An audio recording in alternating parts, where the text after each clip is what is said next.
Hello বন্ধুরা, welcome back to my channel. কেমন আছো সবাই? আশা করি সবাই খুব ভালো আছো।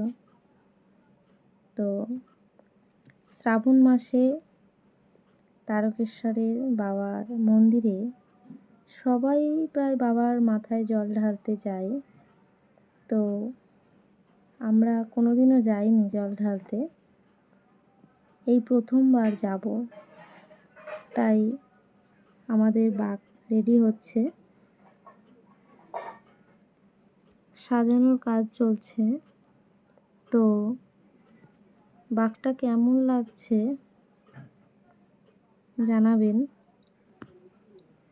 এখন আমাদের বাঘ সাজানো প্রায় রেডি হয়ে এসছে। আর ভিডিওটি ভালো লাগলে লাইক এবং সাবস্ক্রাইব করে পাশে থাকবেন। তো দেখো বন্ধুরা, বাঘটা কত সুন্দর লাগছে দেখতে। তো এখনকার মতন টাটা, সবাই ভালো থাকবেন।